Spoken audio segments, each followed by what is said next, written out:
আসসালামু আলাইকুম। সবাইকে শুভেচ্ছা জানাচ্ছি। মাসুম মাহবুব দেখছেন ওপেন দ্য ইউটিউব চ্যানেল এবং মাসুম মাহবুব ফেসবুক পেজ।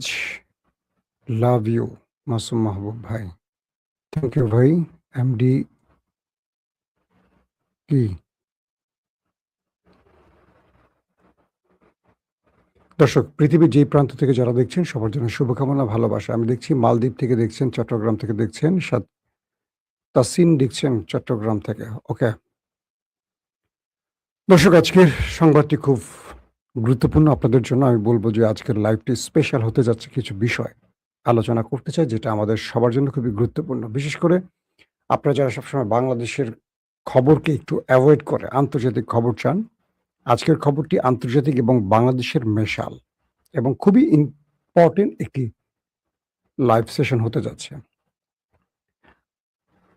ভারতের জয়শঙ্কর আজকে একটা স্টেটমেন্ট দিয়েছেন। তিনি বলছেন, বাংলাদেশের মক্কা চুক্তিতে প্রবেশ নিয়ে ভারত চিন্তিত, পর্যবেক্ষণ করছে, উদ্বিগ্ন। পুরো বিষয়টি ভারত তার নজরে রাখছে। কি আসলে তিনি কি ইঙ্গিত করলেন এই বিষয়টি? পাশাপাশি বিভিন্ন বিশ্লেষকরা বলছেন আগামী এক যুগের মধ্যে হতে পারে ৫ থেকে ১০ বছরের মধ্যে বাংলাদেশে ভারতের বড় আগ্রাসন বা যুদ্ধ শুরু হতে পারে। কিসের ভিত্তিতে এই তথ্যটি দিলাম আপনাদেরকে? সেই বিষয়টি আপনাদের কিছু তথ্য দিতে চাই। অন্যদিকে বাংলাদেশ, তুরস্ক, পাকিস্তান, সৌদি আরব ৪ দেশের মধ্যে সামরিক চুক্তি হতে যাচ্ছে। অর্থাৎ বাংলাদেশ ৩ দেশের এই ব্লকে প্রবেশ করতে পারে এইরকম আশার কথা শোনা যাচ্ছে। যখন বাংলাদেশের একজন তরুণ পররাষ্ট্র প্রতিমন্ত্রী একটা বৃহৎ দেশকে বলেন যে বাংলাদেশ কারো দাদাগিরি মানবে না, যখন তিনি বলেন যে বাংলাদেশ আগের জায়গায় ফিরে যাবে না, যখন তিনি বলেন যে বাংলাদেশ আর কারো কাছে মাথা নত করবে না, তখন স্বাভাবিকভাবে যে কারো ঘুম হারাম হতে পারে। কারণ ৫৪ বছর ধরে আমরা সেই বাংলাদেশটিকে দেখছিলাম যারা এই দেশে জন্ম নিল ওই দেশের পারপাস সার্ভ করেছে।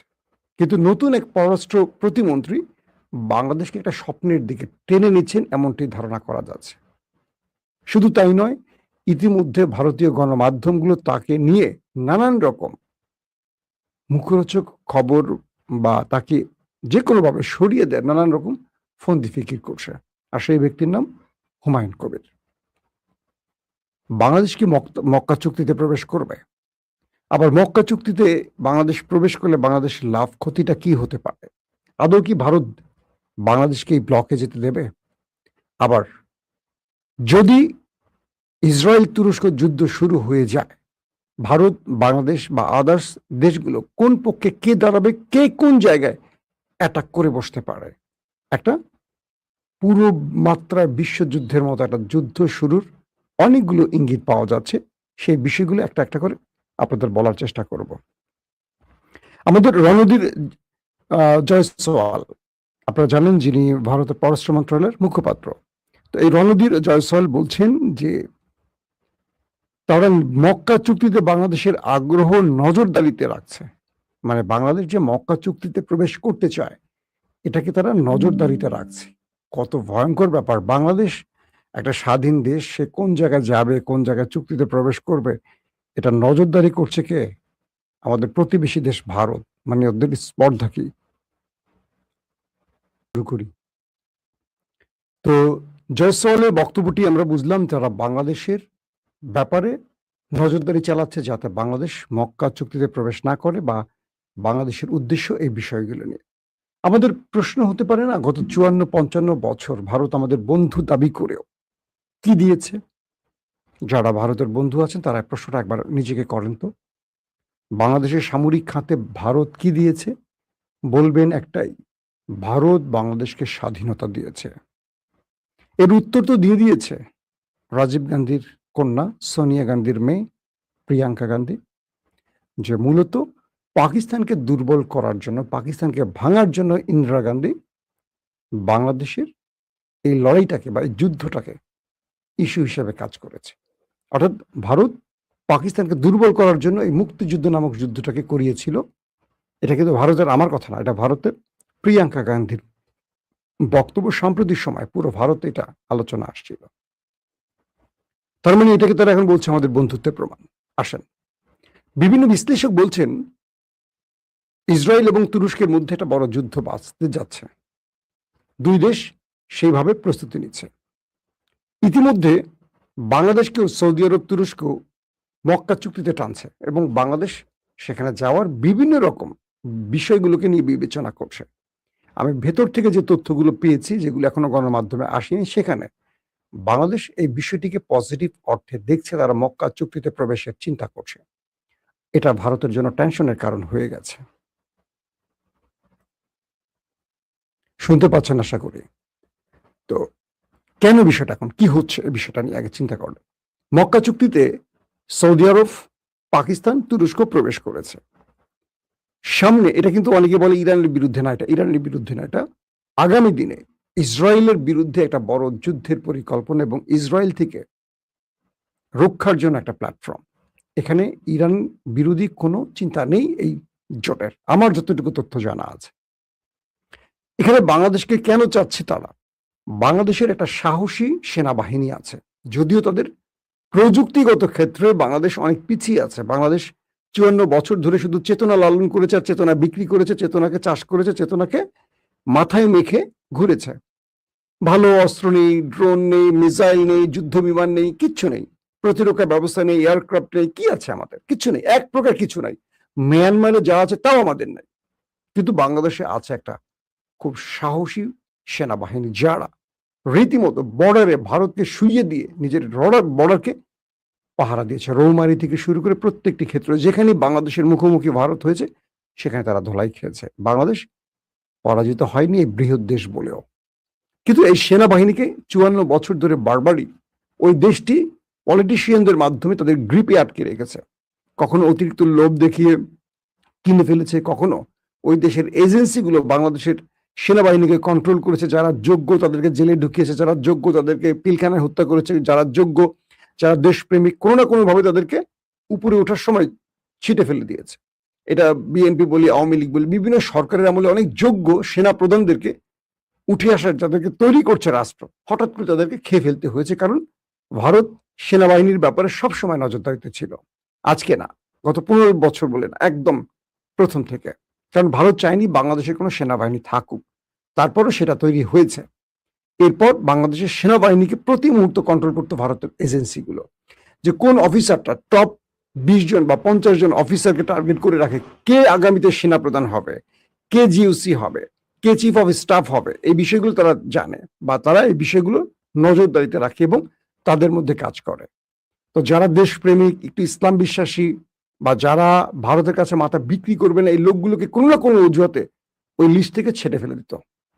আসতো এমন ব্যক্তিরা যারা ভারতের সঙ্গে আতাত করে চলবে। এর মধ্যে কিছু ব্যক্তি বেরিয়ে আসেনি বলবো না, তারা কিছু করতে পারেনি। তাদেরকে সেইভাবে রাষ্ট্র সহযোগিতা করেনি বা সরকার করেনি, কারণ সরকার ভারতের কন্ট্রোলে ছিল। আসেন মোদ্দা কথায়, ভারত এখন বাংলাদেশের এই বিষয়টিকে খুব সিরিয়াস দেখছে যে বাংলাদেশ মক্কা চুক্তিতে যাবে কিনা। বাংলাদেশের পররাষ্ট্রমন্ত্রীর বক্তব্যে অনেক কিছু ইঙ্গিত পাওয়া যাচ্ছে। বাংলাদেশের লাভটা হলো এই জোটে যদি বাংলাদেশ প্রবেশ করে মুসলিম ন্যাটোর আদলে, এটা মুসলিম ন্যাটো হতে যাচ্ছে হয়তোবা, কারণ এরদোয়ান বলছেন এখানে আরো অনেক রাষ্ট্র জড়িত হবে, জড়াবে। ভারত আগামী ৫ থেকে ১০ বছরের মধ্যে বাংলাদেশে একটা বড় অ্যাটাকে আসতে পারে, বিভিন্ন আলোচনা বলা হচ্ছে। কারণ ভারত ৫৪ বছর ধরে এই দেশে যে রাজনীতিবিদদেরকে তৈরি করেছিল ভারতের আধিপত্যকে মেনে নিতে, ভারতের চামচামি করতে, ভারতের হেজিমনিকে তাদের রাজনীতির কি বলবো মূল প্রেরণা হিসাবে ধরার জন্য, তাদের পতন হয়ে গেছে। ভারত গত ১৫.৫ বছর ধরে আওয়ামী লীগকে যেভাবে পেলে পুষে তৈরি করেছে, সেই আওয়ামী লীগের পতন হয়ে গেছে ছাত্র আন্দোলনের মধ্য দিয়ে। বর্তমানে যে সরকার ক্ষমতায় বসে, তাদের অন্যতম একজন মাস্টারমাইন্ড তারেক রহমান, তিনি ভারতের এই আধিপত্যের বিরুদ্ধের মনোভাবী একজন লোক। এবং দেখবেন তারেক রহমানের বর্তমান মন্ত্রী পরিষদে অনেক ভারত প্রেমী আছে। টুডে টুমোরো এরা থাকবে না আমার বিশ্বাস। অনেকে আমাকে এই জন্য বলেন আমি গুপ্ত জামাতি, অনেকে আমাকে বলেন। আগে একটু বলে নেই, বিএনপিতে দুটো ফর্মুলা আছে, একটা হলো ভারত ঘেঁষা, একটা হলো ইসলাম ঘেঁষা। যদি তুরস্ক এবং ইসরায়েলের মধ্যে যুদ্ধটা শুরু হয়, সেক্ষেত্রে বলা হচ্ছে ভারত পাকিস্তান অ্যাটাক করে বসবে। কারণ তুরস্ককে যারা সহযোগিতা করবে অন্যতম দেশের মধ্যে পাকিস্তান একটি দেশ। একই সময় আমেরিকা ইরানে আবারও অ্যাটাক করে বসবে। পাশাপাশি বাংলাদেশ ভারত দ্বারা আক্রান্ত হবে। অর্থাৎ ইসরায়েল তুরস্কের সাথে যুদ্ধে জড়িয়ে পড়লে তুরস্ককে যারা সাহায্য করতে পারে প্রতিবেশী দেশগুলো তাদের সাথে অ্যাটাকে জড়িয়ে যাবে।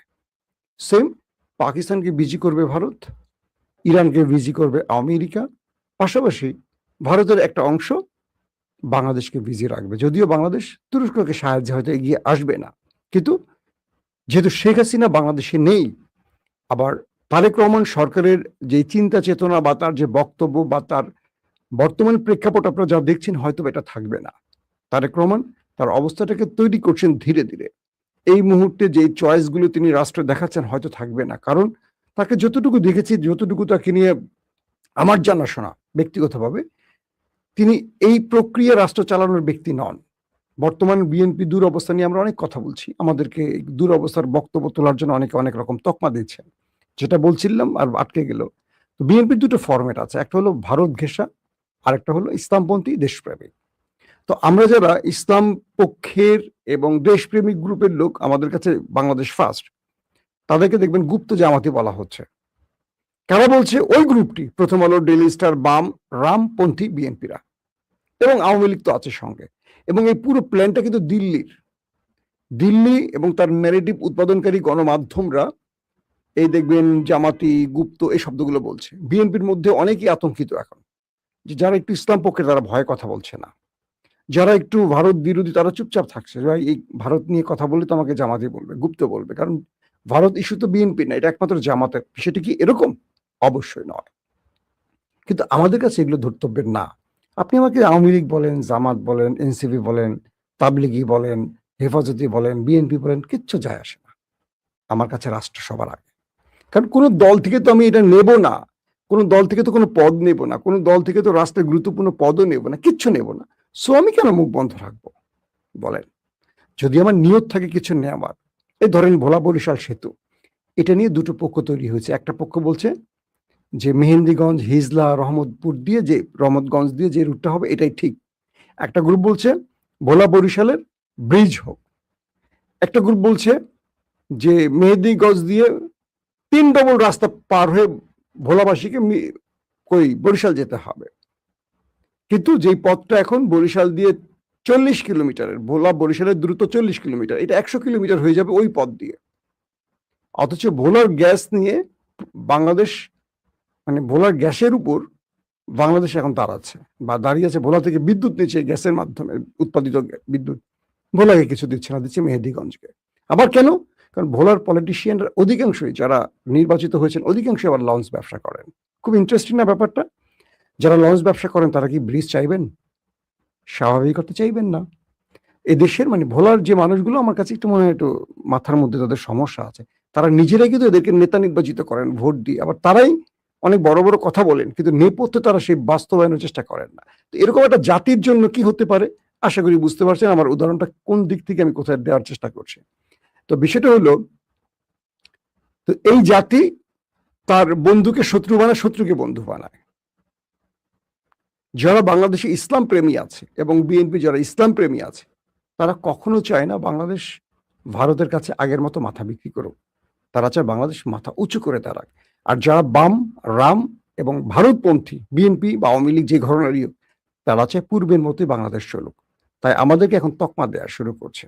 এইসব তকমা আমাদের কিছু যায় আসে না। আসেন, এখন ইসরায়েল তুরস্ক যদি যুদ্ধে জড়িয়ে পড়ে, তাহলে পাকিস্তানে ভারতের অ্যাটাক শুরু হবে। সেজন্য ইসরায়েল ভারতকে সেভাবে প্রস্তুত করছে। ইরানে আমেরিকার অ্যাটাক চলে আসবে, ইরানকে বিজি রাখবে। যদি বাংলাদেশ আক্রান্ত হয় ভারত দ্বারা, কি হবে? যেহেতু শেখ হাসিনা বাংলাদেশে নেই, তারেক রহমান ভারতকে এখনো, মানে কি বলবো, ওই চোখে দেখছে না, ভারতীয় চোখে। তারেক রহমান দেখছে বাংলাদেশ ফার্স্ট নীতিতে, মানে ভারতকে, অর্থাৎ আগে বাংলাদেশ পরে ভারত। এবং পররাষ্ট্র প্রতিমন্ত্রী আমাদের হুমায়ুন কবিরের যে বক্তব্যগুলো পাচ্ছি, যে পূর্বের সেই ব্যবস্থায় বাংলাদেশ ফিরে যাবে না, সেই নতজনের সিস্টেমে বাংলাদেশ ফিরে যাবে না, বাংলাদেশ কারো আধিপত্য মেনে নেবে না, এই যে কথাগুলো বলছে, এতে করে ভারতের দিল্লিতে ভূমিকম্প হয়ে যাচ্ছে। আল্লাহ ভালো জানে হুমায়ুন কবির ভাই কয়েকদিন ঠিক থাকতে পারে। আমি তাকে ব্যক্তিগতভাবে চিনি, খুব পছন্দ করি, দেশপ্রেমিক একজন লোক, দায়িত্ব নিয়ে বলছে হুমায়ুন ভাইয়ের ব্যাপারে, খুবই ভালো, অনেস্ট, দেশপ্রেমিক। তো বিষয়টা কি দাঁড়ালো, বাংলাদেশকে 5-10 বছরের মধ্যে বড় কোনো অ্যাটাক করতে পারে ভারত।